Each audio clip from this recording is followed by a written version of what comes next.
du rapport qu'on doit avoir à la Kabbalah. Aujourd'hui, on va parler du rapport qu'on doit avoir aux sciences. Parce que le Ramchal a écrit là-bas Vachar la chorma asher lishar chachamim she'ena ela chelak hachitzoniyut shelo nichlal batorah. Parce que le Ramchal a dit, on va parler de la chorma qui est le lot des autres savants, des autres chachamim, qui n'est que la partie extériorisée, qui elle n'est pas liée à la Torah. L'autre chorma. Le Ramchal appelle ça une chorma. Donc on peut pas nier cette chorma-là. On a dit, si tout ce que Hachem a créé, puis ça t'a écrit pour moi, donc tout doit m'apporter quelque chose, donc on va dire que c'est quelque chose à prendre en considération. Donc on prend en considération cette chorma, la science. Mais il faut bien comprendre le positif et le négatif qu'il y a dedans. D'un côté, un midrash dans l'Echa qui dit Chochma bagoyim ta'amin. Crois la Chochma des goyim. Chochma bagoyim ta'amin. C'est écrit dans le midrash Echa. Crois la Chochma des goyim. D'un autre côté, le passage dans Vatranan, c'est écrit Upantisa necha shamaima. De peur que tu lèves tes yeux vers le ciel. Veraita et hashemesh v'tayareach v'takochavim kol tseva shamaim. Tu verras le soleil, la lune, les étoiles, toutes les galaxies. V'nidachta v'ishtacha vitalahem v'avatztam. Et tu seras repoussé d'Hachem, tu te prosterneras à eux et tu les serviras. Asher chalak Hashem elokecha otam lekol ha'amim tachat kol hashamim. Que Hashem les a mis de côté, c'est-à-dire qu'il en a fait le lot des peuples, mais pas le tien. Toi, c'est pas ton lot. Qu'est-ce que ça veut dire? Dit Rashi. Asher chalak la elokut. C'est qu'il a leur lot de divinité, c'est ça, ces astres. Il n'a pas empêché les goïms de se fourvoyer d'après les astres. Et là, mais il leur a fait passer ça en douce pour les perdre du monde. Qu'est-ce que ça veut dire que c'est Torah de Mina Olam? A priori, on peut penser que Rashi parle à mamash d'idolâtrie. Il dit un grand chidouche. On dit que quand le passage dit qu'Hachem a laissé les astres aux nations, on sait que la première des sciences, la mère des sciences, c'est laquelle? L'astronomie. Donc il dit, quand on dit qu'Hachem a laissé les astres pour être Torah d'Otam, c'est que l'approche scientifique était laissée aux Goïm pour être Torah d'Otam, pour les faire perdre le Olam Haba. Voilà. On va expliquer. C'est va expliquer ça. Encore, on dit que c'est Tordot Mina Olam. Hein? Hachem leur a laissé ça pour être Torah d'Otam Mina Olam, parce qu'ils n'en veulent pas, justement. Leur centre d'intérêt, c'est l'Olam Hazé. Hein? Attends, on va expliquer. C'est que quand on parle de Divrei Evlehem, Rashi parle de choses Divrei, je ne vois pas les mots de Rashi. Divrei Evlehem, leurs paroles futiles, les ordres pour faire perdre le monde. C'est vrai des paroles futiles. La science, elle est exacte. Une science, c'est exact. C'est pas de la philo, c'est pas de la littérature. Une science, c'est exact. Alors que ça veut dire que Hachem a laissé ces Divrei Evlehem, leurs paroles futiles pour les faire perdre, pour leur faire perdre le monde. Donc en fait, dire Volbleu, on ne parle pas du côté exact de la science. On parle de la partie de la science qui est subjective. Les suppositions et les conjectures. La nachot et la sh'arot. Ce que les scientifiques ont supposé, sans avoir démontré. Et les conjectures. Les choses qu'ils ont estimées, sans que ce soit démontré. C'est-à-dire ça, c'est lié à l'approche scientifique. C'est pas lié à la science elle-même. Ça s'appelle Divrei Evlehem. Ce sont les paroles futiles. Ça veut dire que d'un côté, on te dit Chochma Bedom Ta'amin, crois à la science de Edom. Qu'ils ont développé des avions, crois-les, tu peux les suivre. Tu prends l'avion? Oui. Qui a fait ça? C'est le Chochma de Edom, ça, c'est la science. C'est là que tu les suis. Hein?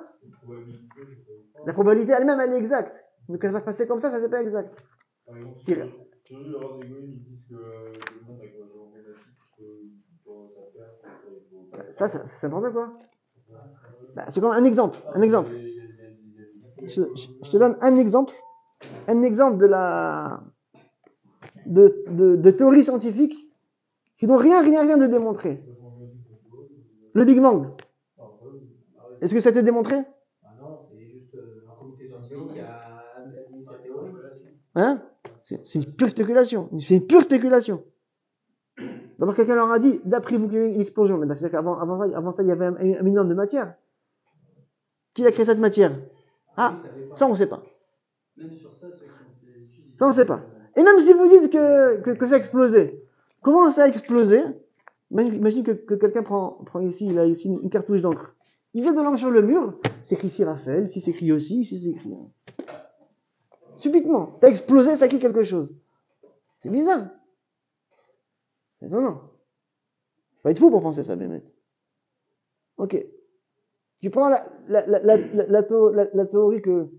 théorie de Darwin, l'homme descend du singe. Ça n'a rien de prouvé.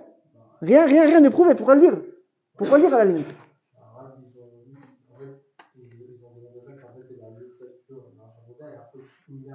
Ah non. Ben, Hachem a créé des trucs similaires.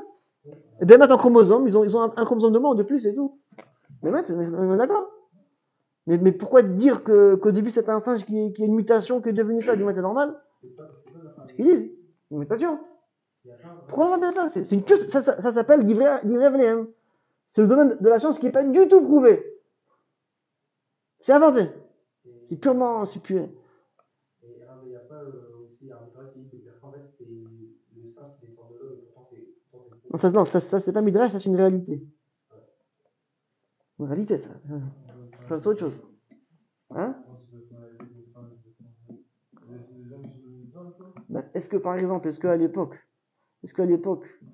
à Strasbourg, il y avait un champ qui s'appelle l'orangerie. Il y avait beaucoup d'animaux. Oui, il y avait un zoo à l'orangerie.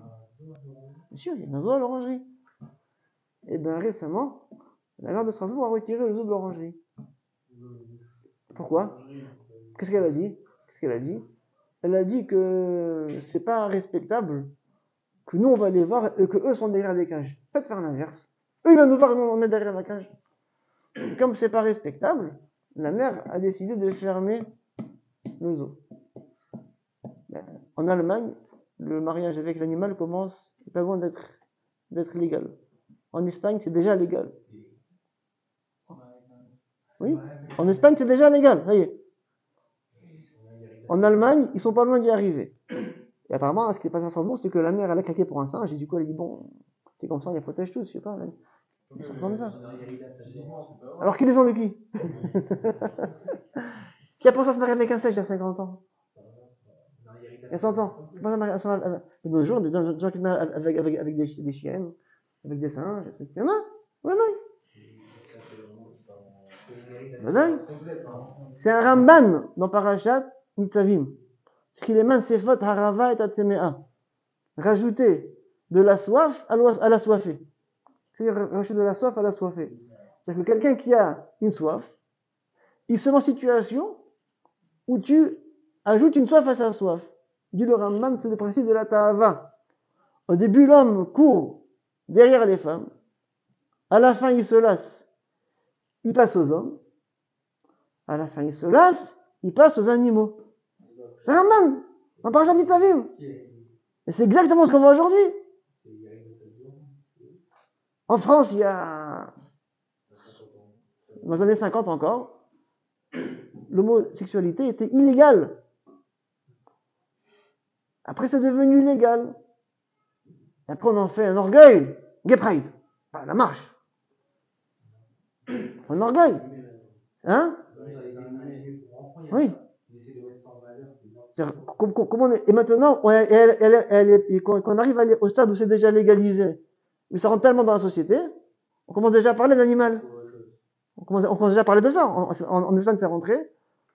En Allemagne, on en parle. Donc ça veut dire ce que dit le Ramban. Les man, c'est faute harava. On a juste une soif à la soif. Donc qui descend de qui? Alors que l'homme devient un singe, ça on constate, oui, ok. Un singe. Mais pourquoi inventer ça? C'est une pure invention. Non, le nombre. Hein? C'est-à-dire que notre débilité, elle est croissante. Mais oui. pourquoi ça prouve que le singe Non, on voit que l'homme devient un singe, effectivement. Il ne sait plus réfléchir, il ne sait pas se maîtriser. Ok. L'homme devient littéralement. Il y a des écoles, il y a des écoles aux États-Unis, en Californie. Il y a une école très huppée, des enfants d'acteurs, des chanteurs, très huppés en Californie. Et il y a un groupe d'élèves qui sont allés chez la directrice, ils ont dit: on se sent proche de l'animal, on voudrait que vous nous donniez un cadre pour vivre comme l'animal, avec du sable, un endroit pour faire, un endroit pour manger. Comme ça, on se sent mieux en vivant comme des animaux. Et la demande a été acceptée. Et ça a été réalisé par l'école. Et il faut savoir qu'il y a un milliardaire américain, qui n'a pas son nom parce que c'est le fils du Satan, qui a donné des milliards de dollars aux écoles qui sont prêtes à accepter ça. Oui. Maintenant, le fait qu'on utilise la science pour sa débilité, donc déjà tu parles de Big Bang, la théorie de Darwin, et plus que ça maintenant, on a des conclusions de science exactes qu'on utilise au service de cette Ashkafa. Ça veut dire, une fois qu'on a découvert que l'homme, ce qu'il est, ça tient à son ADN, à ses gènes. Donc on veut maintenant expliquer l'homosexualité par le gène. On veut expliquer le meurtre, l'assassin, par le gène aussi. On cherche aussi le gène de l'assassin. Maintenant qu'on sait comment ça marche, la façon d'avoir des enfants, comment ça marche, le développement d'une cellule, eh bien, on veut permettre d'être homosexuel, ou chez les femmes, et d'avoir des enfants. Ça se fait aussi. On fait soit de l'insémination artificielle, soit de la culture in vitro. Tout ça pour permettre aux gens d'avoir des enfants, de rester homo, de se marier entre femmes, etc. C'est-à-dire qu'on a utilisé les connaissances de la science pour l'ashkafa tordu d'Igoï, qui veut profiter du monde autant que possible à sa façon. Ça ne peut pas dire vrai Avlehem, attendant Tadamina Olam, des paroles futiles qui leur font perdre le monde. Donc d'un côté on te dit Chochma Bagoim Ta'amin, crois la Chochma, crois la science. Le côté exact de la science, crois-le. Mais toutes les suppositions qu'il y avait au départ, et toutes les conjectures qu'il y a avec, ça c'est pas la science, c'est l'ashkafa des scientifiques. Et comme le but est de profiter autant que possible du monde, ben tout envers là. Qu'est-ce qui les pousse tellement à dire qu'il y a un Big Bang? Qu'est-ce qui les pousse tellement à dire ça? Parce que comme ils veulent profiter autant que possible, il faut dire qu'on doit rien à personne. Donc il faut pas qu'il y ait un Dieu, sinon on est redevable. Donc on essaie d'expliquer le monde sans Dieu. C'est tout.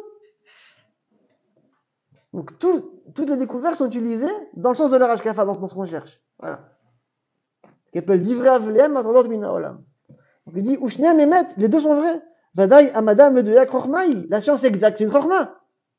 Mais Idach, d'un autre côté, Areb et Merkaz Chayem Sholomot Haolam, Omed Haolam Velo Aboré. Le centre d'intérêt des nations, c'est le monde, c'est pas le créateur du monde. C'est pas le créateur, c'est le monde. L'école Yesod Chochmatam ou Ach Verak Haolam Hazeh Achar Lefanenu.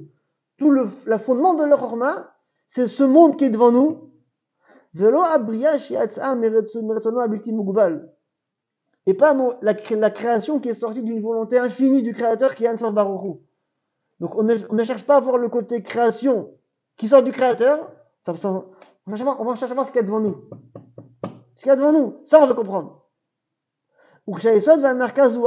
Et quand le fondement et le centre d'intérêt c'est le monde, nécessairement beaucoup de suppositions seront erronées. Et beaucoup de conclusions seront erronées aussi. Et le but de la Chorma n'est pas de dévoiler la Chorma du créateur, c'est pas ça, on ne cherche pas à connaître le créateur à travers la créature, ce qu'on pourrait faire même à travers la science, mais on ne le fait pas, on n'est pas intéressé à ça. Au contraire, plus t'es scientifique, moins t'es croyant, normal. Et là, on cherche à exploiter et à élargir les trésors du monde, va être bassé tout beau, à savoir bien s'installer sur terre. Comment être le moins attaquable, le plus protégé.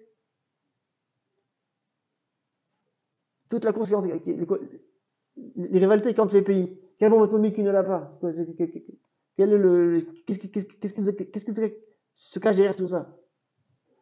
Qui est le plus protégé et qui a le plus de pouvoir? C'est tout. Qui fait ce qu'il a envie et qui est protégé. Moi, tu peux me menacer. J'ai ma bombe atomique, donc tu peux pas me menacer. Moi, je peux te menacer, j'ai la bombe atomique. Je veux dire, quand on a développé la bombe atomique, c'est une tremblement extraordinaire, ce qu'a dit Einstein. La plus grande énergie se trouve dans la plus petite matière. La plus grande énergie se trouve dans la plus petite matière. C'est extraordinaire. Mais quand tu prends une science comme ça c'est exact. Ça, c'est exact. Mais vers où tu l'as tourné? Vers ça. Comment s'installer dans la mazé? Tu vas être installé, fais du pouvoir, bombe atomique.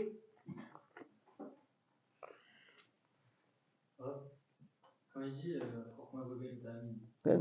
c'est juste qu'il faut y croire ou qu'il y a aussi un prophète, c'est un investissement de prendre de cette force-là. Non, il faut y croire. Tu y croire. Tu vas chez un médecin, c'est vrai. Tu utilises des voitures. Tu prends des avions. Donc tu crois en cette science. On tient dessus, on vit dessus, c'est sûr. C'est-à-dire qu'Hachem n'attend pas de nous qu'on ait des concepts Non, ça, demain on parlera de ça. Combien on doit s'investir dans la connaissance de la science. On va voir ça demain.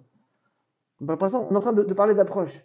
C'est que tu vois que les vocations de la science dépendent du centre d'intérêt du chercheur.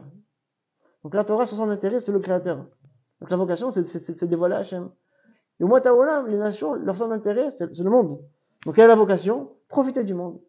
Et ça fausse toute la science. Ça influence leur supposition, ça influence leur conjecture, ça influence leur utilisation de la science. Leur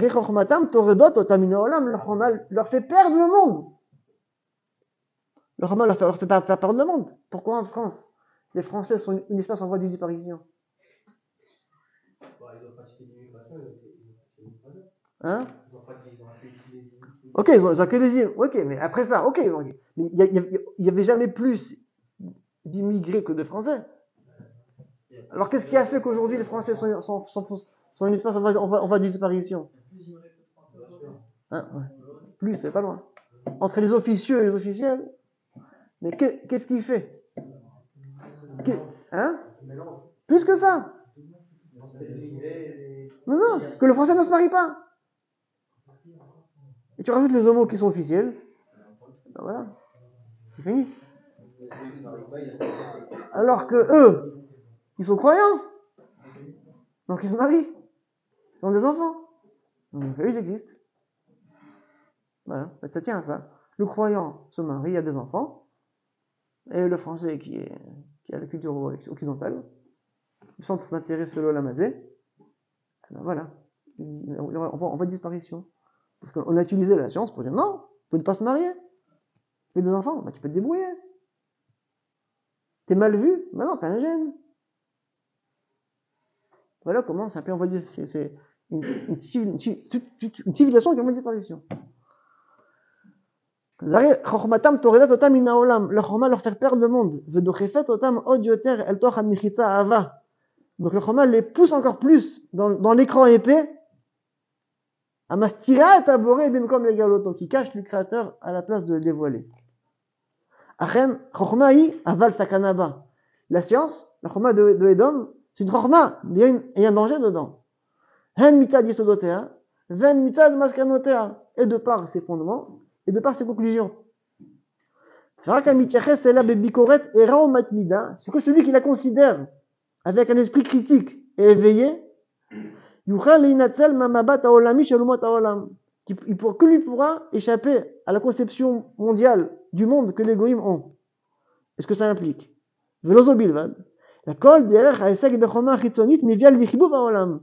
Tout le fait de s'adonner à l'étude de la chorma, de la science, ça amène à aimer le monde.